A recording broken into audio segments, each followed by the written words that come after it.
if you give somebody 10 things to do, they're going to suck miserably at 2 of them.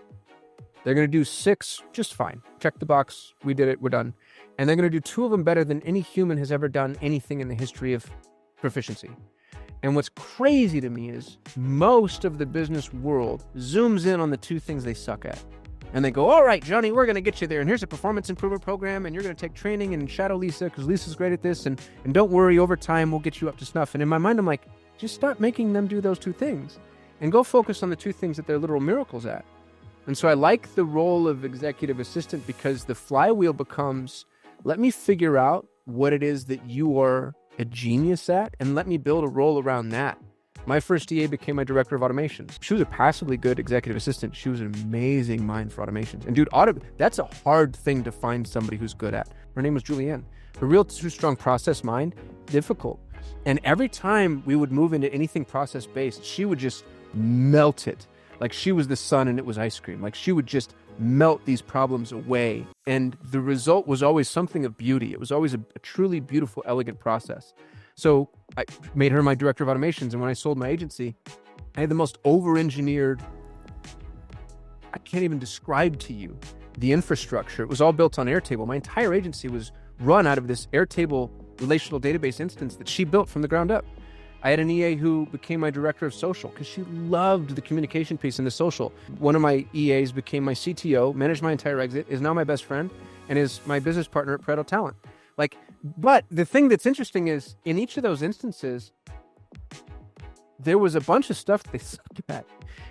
So that's kind of the point. That's what's really fun about this role is it's an incubator for talent, and you get to see here's what you're good, here's what you're not good at, and let me go massage my business around you, which is actually how I think business should be run. Every business book I've ever read treats people like they're a nameless, faceless, interchangeable commodity. It's like we're all Quicken Loans. And it's like, oh, you just build a process and you take a human and you install them into this process and then they check all the boxes. Well, what if every human being were a literal miracle on an archetypal religious level? What if you really believed that? What if you believed that every single person was a literal miracle?